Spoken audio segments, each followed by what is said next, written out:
Hello, Zach Murphy here. Thank you so much for taking the time to tune into my channel today. If you're new to watching this, please be sure to hit that subscribe button down below and give this video a thumbs up whether you're watching on YouTube or Rumble. I certainly would appreciate that, and share this with your friends or family because, I talk about the Word of God here, and the Word of God is so transformative when we apply it to our lives, when we hear it and we mix that hearing with faith in our hearts. So before I go any further today with what the Lord's put on my heart, I want to open up with prayer. So Heavenly Father, I thank you for this opportunity to minister your word over social media, and I just thank you, Lord, that everybody watching this is edified and they are built up in you, Lord Jesus, and that your word, as we talk about your word through this video, Lord, whether they're watching when this premieres or right away when I upload this, or if they watch it later, Lord, they would be edified, they'd be built up on the solid foundation of Jesus Christ and transformed by your truth. We give you the praise, glory, and honor in Jesus' name. Amen. So the last video I premiered or uploaded here on this channel was about deliverance and a little bit of foundations for deliverance. And, I'm not one to go into detail about, how to identify different types of demons. But I want to talk about some principles to deliverance and principles to freedom. And one of the things I think is so important here is looking at the temptation of Jesus. Looking at the temptation of Jesus, because he really sets the example here for how we are as Christians to deal with temptations in life. Because we all know we have different temptations we all deal with, and different people fall into different temptations. Some people are more prone to this or more prone to that. But regardless, we need to realize that we have freedom in Christ. We have the empowering of the Holy Spirit to help us live a holy life, to help us guard our minds, to help us walk in the ways of God, to help us yield to the Holy Spirit. It's not our ability to resist temptation. It's us relying on the Holy Spirit, walking more in tune with the Holy Spirit in life. And, I do believe, as I said in the previous video, I believe, was, it is not possible for a genuine born-again Christian to be possessed by a demon or an evil spirit. But it is possible for a Christian to be oppressed or influenced by a demon. And we know those things must bow to the name of Jesus. And as Christians, we should not be giving those things place in our life. And there's been different ministries and ministers that talk about different things that can open the door for these oppressions and influences of the enemy and his demons.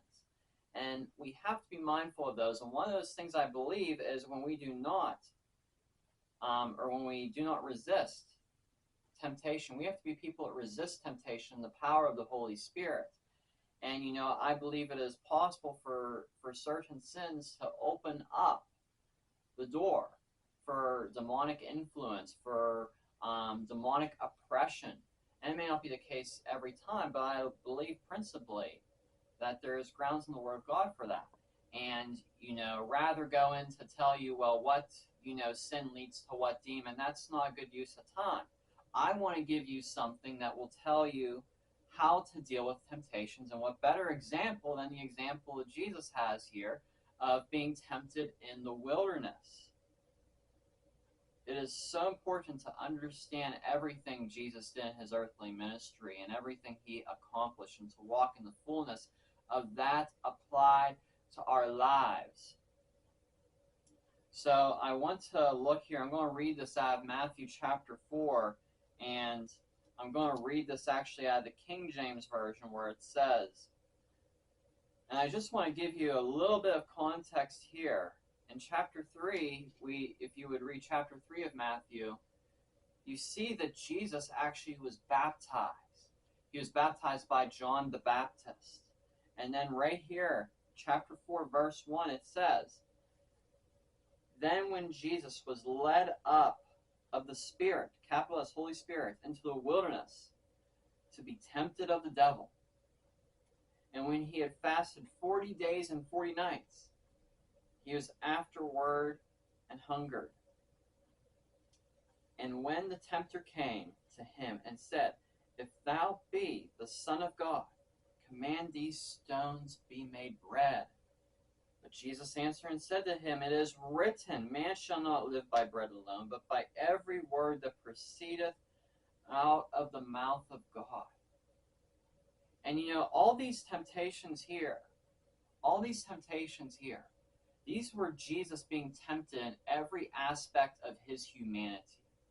In every aspect of his humanity, he was tempted and still without sin. And praise God for that, because he is our perfect sacrifice, our perfect propitiation for our sins. He willingly suffered under the wrath of God on our behalf. The Father's wrath is completely satisfied in Christ. We must realize that. And the devil came and said, Command that these stones be made bread. Command these stones be made bread. Jesus said, It is written, Man shall not live by bread alone, but by every word that proceeds from the mouth of God. We cannot live feeding off the flesh. Yes, we have to take care of our bodies and different things like that. But we cannot live off the flesh realm. We have to live off the spirit realm. We have to be fed spiritually. We have to be fed spiritually by the Word of God, by every word that proceeds from the mouth of God. We need to be spiritually fed. And you need to be taking your spiritual nourishment every single day. Now, whether you get up in the morning and read the Word of God, or if you read it later, I want to encourage you, get the Word of God in you every single day. It don't matter what time. Make time to set aside with God and ask the Lord. Don't just read it to check off that you did it for the day. Read it that it transforms you. Ask the Lord. Even, some people brush over the Old Testament and go and take more time in the New Testament. There is just as much God can reveal to you in the Old Testament as there is in the New Testament. The two go together. They complement one another. It is the full counsel of God. It is the full counsel of God. And yes, you need to read the Old Testament with the New Testament mindset. That's so important.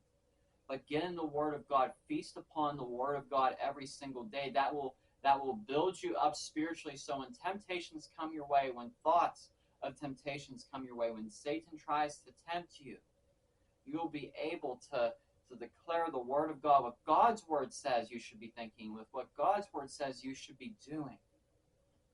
That's what we need to be doing as believers in Christ Jesus. And it's an ongoing process, and if you slip up into temptation, just get back up again and continue pressing forward and onward in Christ.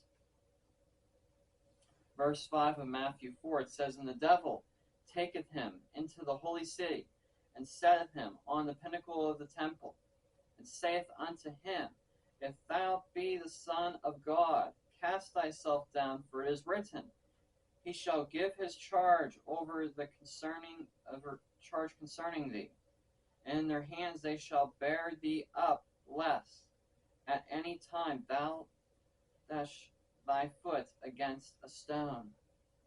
Jesus said, It is written, again, Thou shalt not tempt the Lord thy God.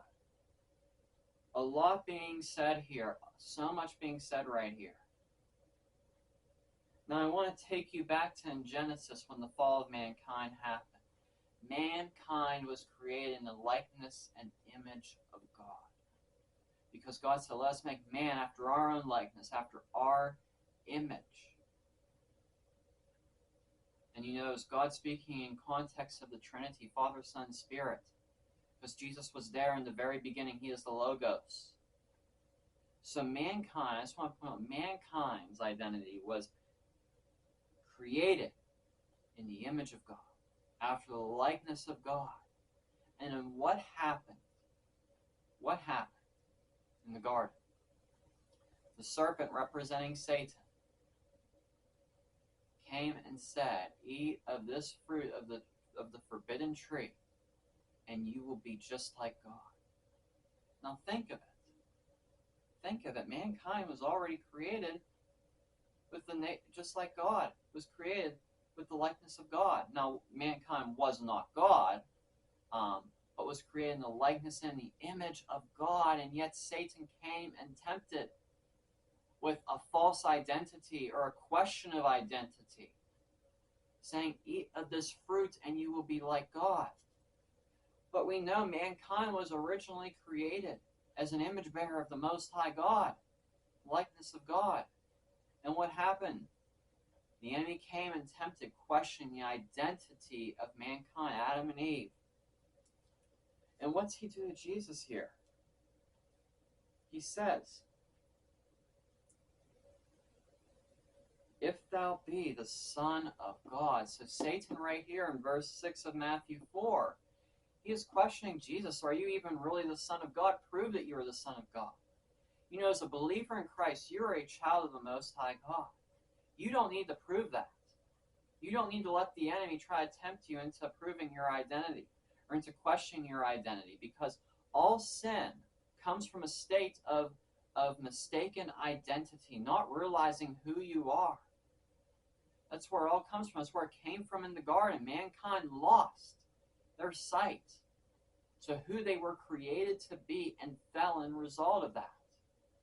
Now, when we as believers fall short, we lose sight of the righteousness we have of Christ. That we've been made new in Christ, that we are set free from these things. We lose sight of that, of our identity. We need to walk in our identity as sons and daughters of the Most High God, totally free, because Jesus Christ was totally victorious in his entire work.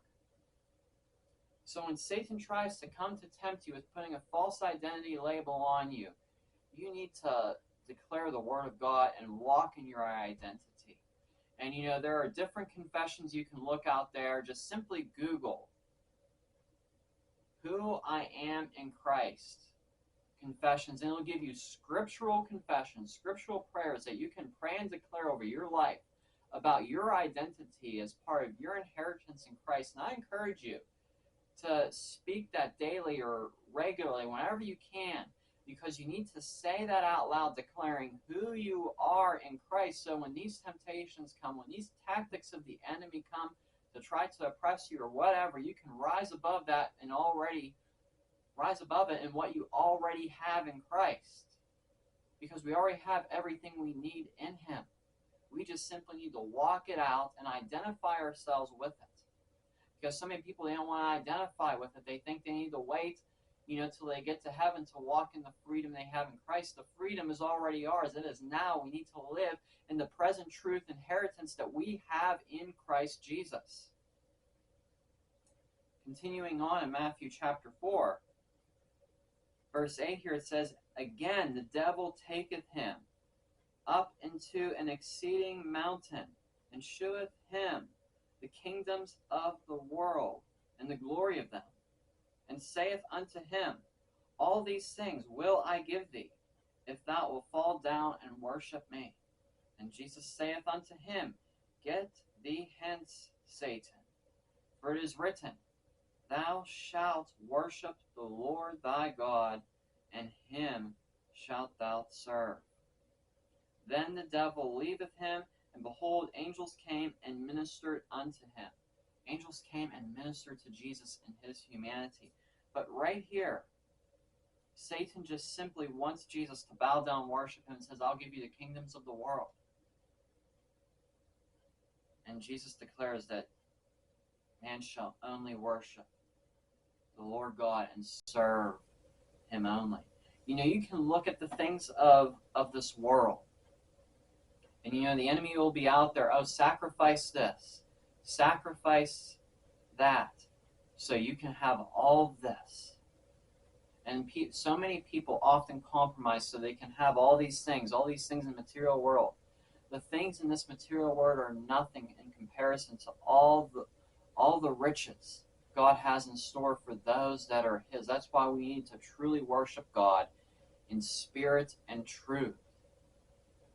And it's said, Satan, before he fell, we know he was before the throne of God and, often, believed to be in charge of worship in heaven. Right here we see Satan wanted to be worshipped. He desires to be worshipped. And we see that he is so much worshipped today in the things of this world.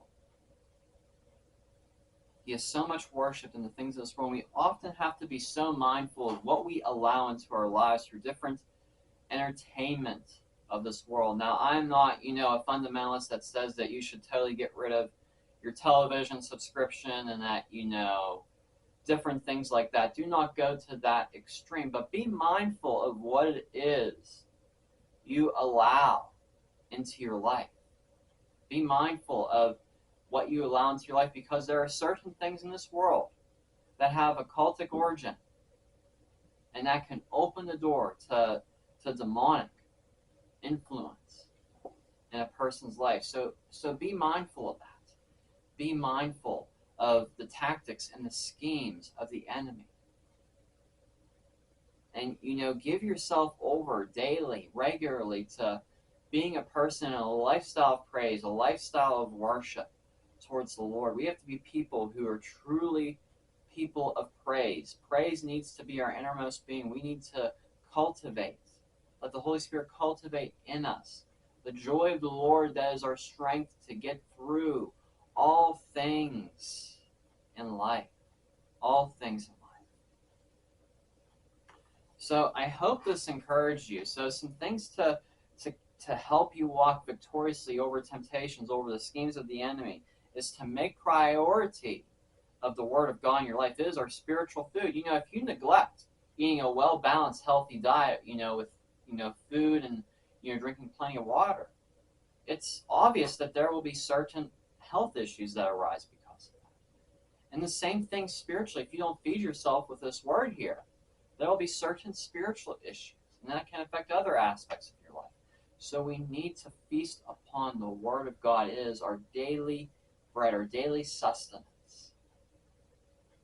And we need to not let the enemy try to have us lose sight of our identity in Christ, and we need to not lose sight of our identity in Christ. We need to hold fast to all that we are in Christ, our identity in Christ, declare our identity in Christ, and let that be the core of our being. And again, we need to be people of praise, people of worship. You can praise God as you're going throughout the day, as you're cleaning your house, or whatever it is. You can praise God as you're going through daily tasks. Just simply praise Him. Just simply praise Him and thank Him for who He is, and be people that pray from a place of praise and worship. It is so important. So I hope this encouraged you and has been a blessing to you. Be sure to subscribe down below, and God bless you, and have a great week.